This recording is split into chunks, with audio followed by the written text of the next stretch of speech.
Fully here.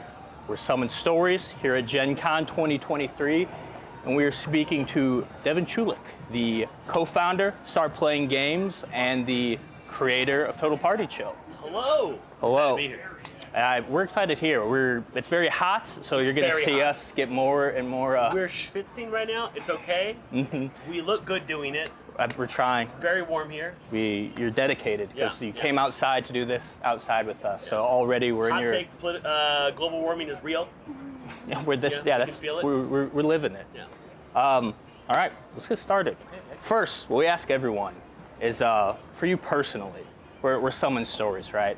So if someone were to make a summoning circle, what 3 items are they going to put in there if they want to summon Devon?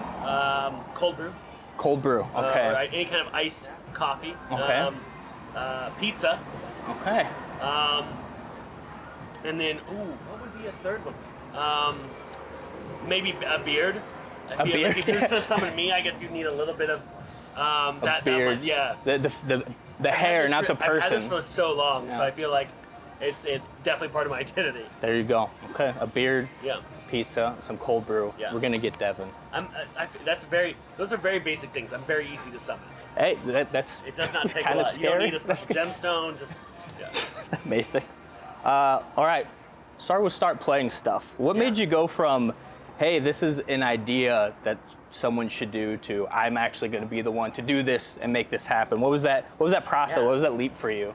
There was a lot of people that I had talked to that had similar ideas, but I didn't think anyone had like the execution ability until I met my co-founder Nate. So I had this idea of what I wanted to do, but I was like, you know what, I just don't have the time or the money to pour in this right now. Maybe in the future I'll do something simple. But then I met my co-founder Nate, and he had a very similar idea, and we just spoke for like 6 hours on our first phone call. We had never met in person. Oh, really? He just randomly called me. We were talking, and we hit it off. And the next day, he's like, "Do you want to build this company with me?" I was like, "Absolutely." So that's the day Startplaying started. Nice. Yeah. It's been going strong ever since. And Yeah. continues to grow. Last month, our game masters have collectively earned over $13 million running games since we launched.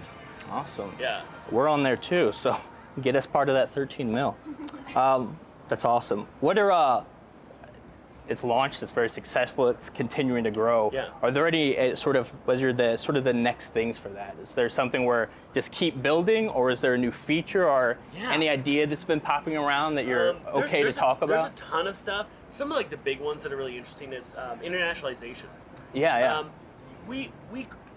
People that are in France that want to find games, they can use the site as is, but we want to do a big thing where you can like search games by language, you can search for games by language. The site is translated into your language. There's support teams in your language. That's a big initiative we want to do. We also want to make it easier for kids games. Yeah. And there's a lot of complaints around that, but we do have some like leaders in like the industry of like youth education and such that are going to help us with that. Okay. And then in person, we're going to solve. Well, we solved the online problem, but we want to solve the in-person problem too. Okay, so the goal is to also set it up where people can set their groups up in person and still be facilitated through to the site. Okay. So everything. You just want people playing games together. And listen, the thing is, loneliness is one of the biggest problems facing humanity, among a myriad of other things. But it's rising in youth, and into like levels we've never seen before. The pandemic is part of this, but it's also, the way the world is sometimes designed cuts you off from people. The way, just think about how roads are designed, how neighborhoods are designed. It's very anti-city, and it lends itself to isolating people. And we're seeing that now more than ever. People want community, and I honestly think tabletop RPGs and the experience of play are so impactful to one's mental health, to the experience, and the community you make at the table is incredibly powerful. Those become friends and lifelong memories. And this is one way that we can make more of that happen. Yeah, I think it's such a unique, I guess, a relationship building thing in the sense that it's people. It's that barrier of you get together, you have something to do, so you kind of make it easy for people to gather. They have a reason for gathering, and then they end up telling stories together, learning about themselves, like exploring all these different things, and also having a lot of trust with each other. Exactly. So yeah, like you said, it's one of those really cool hobbies where it's cool to get together and play a game, but like you're weirdly building so much more of these things that you're not going to be getting otherwise. When you're a kid, you play all the time, but there's a point where like we're told to like stop playing. Right. Which is like a weird antithesis, right? Like I'm never gonna when I have kids, I'm never gonna tell them to stop playing.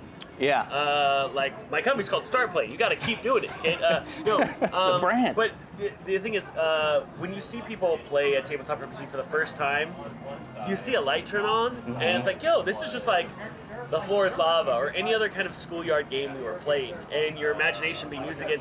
It's so much joy to people, and I think everyone deserves that. Absolutely. And kind of what we were talking about, there's loneliness is a growing problem, especially in the youth. We don't have like those third spaces that like, even I'm very young, but I even remember having like, there's places that were set where I could go be a kid and play with other kids. And so many of them like are like, they're all dwindling. Like libraries used to be huge third places for many people, right? And there's still some of like the best third places or best community spaces.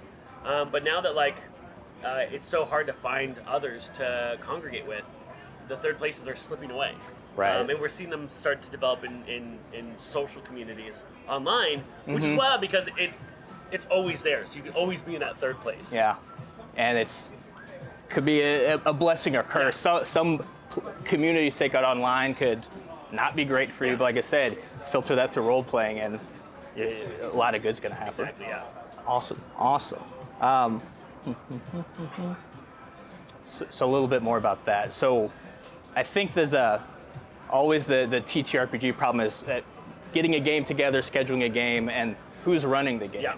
So what's your sort of thoughts on someone taking their skill set from I'm a dungeon master, storyteller, whatever system, and what do I need to do to become a professional? Which a professional is just, you sign up and you get paid, you did it. Do you think there's a leap that needs to be made bridging the two, or do you think if someone's good at running a game, that skill set is just a one-for-one transfer of being a professional? So I think there's a lot of people I met who are great dungeon masters that made the jump to professional dungeon masters very easily.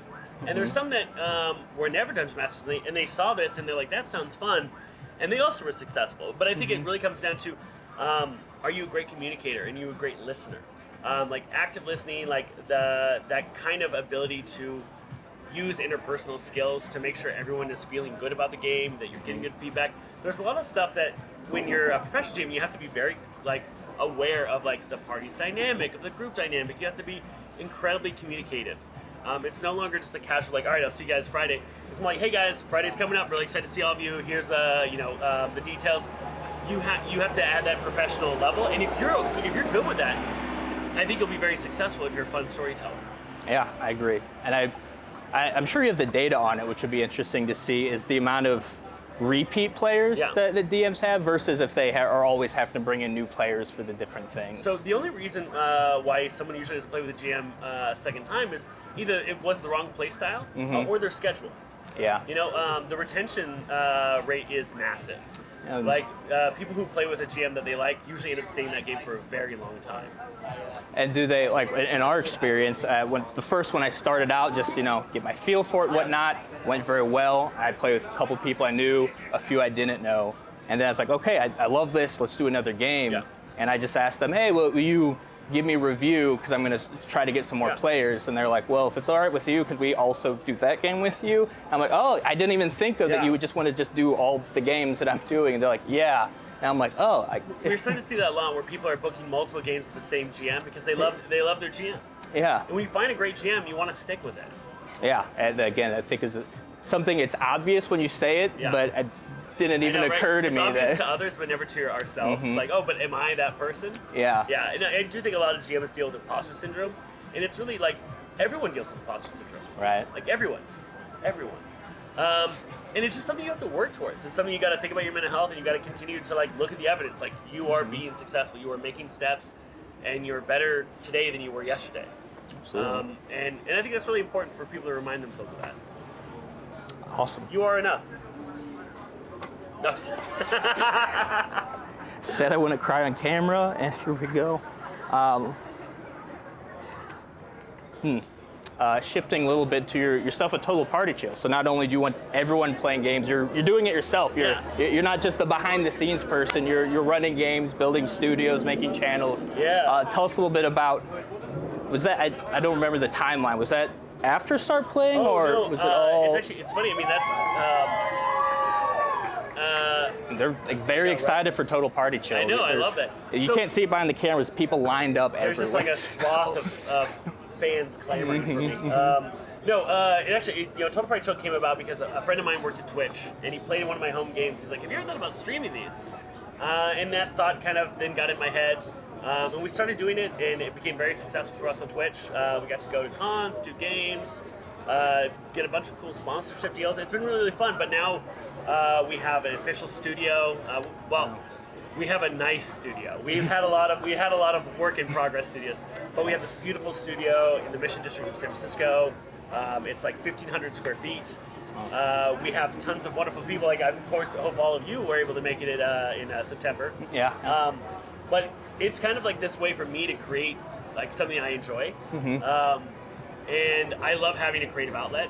And so this is that for me. Like, I have this story, I have this idea of how to change a game, or how to tell something through Monster of the Week, or Blaze in the Dark, or D&D, and that's what it is for me. It's this creative outlet, but it's also led so much into helping build Start Playing, helping build that kind of audience, and just kind of expanding my goal of like building communities through play. Yeah, and then you do a lot of, which I think is interesting in general, that the TTRPG actual play, all of that isn't the biggest industry by any stretch of the imagination, but you also got to like charity and fundraising, and like it seems to be this really cool thing that a lot of people sort of have that idea. So what got you into sort of where you're like, okay, here's what I start. Clearly, even with Start Playing, you have a goal besides I want a successful business. It's here's a problem to solve. So how did you start transitioning to the charity side of things? With Start Playing or Total Party Chill? Both, just in general.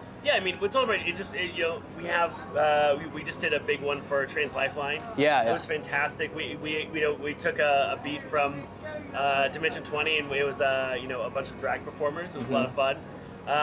But it's one of those things where like this seems like the right. We have a big enough audience that we should do some fun fundraisers, right? Like, I like doing good. There's so many problems in the world, and I like that I can have at least a small impact on some of them. And then with Start Playing, it's the same thing. I want to find a way to make sure that other people feel like they can give back, and we can be impactful with it. And so that's why we started doing like the monthly charity events with Start Playing. I like that a lot of people sort of, especially the TTRP industry is very different thought process demographics, especially kind of this is the old versus new mentality a little bit. And it's nice seeing the wave of there's always the cry of don't make it political, and the answer is always no. No, it's not political. It's a human issue. Right? But I get what you're saying. This isn't political, and we're gonna do it anyway. Get used to it. And I like that that seems to be like I said, every company that's established through that also seems to be really good at taking those stances, like marking those lines, which is really cool. My last one was a little something I saw that was very close to my heart as well. Why is volleyball the perfect sport? Why is volleyball the perfect sport? And this is dangerous for TTRPG, but we're doing it's Sports Talk, a new segment we do. I love volleyball. I love volleyball. It's so good. Volleyball's the best sport. Listen, I played a lot of sports. I played football. I played basketball. I played lacrosse. I played all these sports, but nothing is as enjoyable as volleyball. It's a team sport, right? Team sports are great. That guy's got a whip, but it's a team sport. So you get riled up with your team. There's this camaraderie, and then you're just hitting a ball. It's like the balloon game you play as a child where you keep it up in the air, but it's more intense. Exactly. I don't know. I play like in 2 leagues. Yeah, like I love volleyball. You're in San Francisco, so you get to do leagues year round. We are like summer happens, we all do our summer volleyball league, and then the cold comes. We wait again. But no, I saw that. I was like, someone gets it. I love that you figured out. It's the best. Like volleyball. It's just research. I love this. Exactly. And there's nothing else to say about that. I just wanted to get it on record that it is the best sport. From someone who's played multiple sports, I've played multiple sports. There's a clear winner. It is volleyball. one of the most satisfying as far as the things you get to do. The spike was invented to just... So, yeah, that just increases endorphins. Nothing feels better than that, and a good team thing. All right. Anything else? Anything you're excited about? Any future projects, or just like thoughts on sort of a direction that you're taking something, or just a direction you see the industry as a whole going that you're sort of excited for? Hours if I unleash on that. No, but I will say that I am really excited to see that tabletop gaming is still continuing to push to be more inclusive, and we're seeing more adoption because we're seeing a diversity of games come out, and that really brings me a lot of joy. And I'm excited to see more people get into the game. Yeah. And so, it makes me happy. That's what I want to see. Communities through play. Keep playing, keep building communities through it. All right, awesome. This has been Someone's Stories. You've been Devon. Thanks for doing this, and we'll talk to you next time. Sounds good. Bye.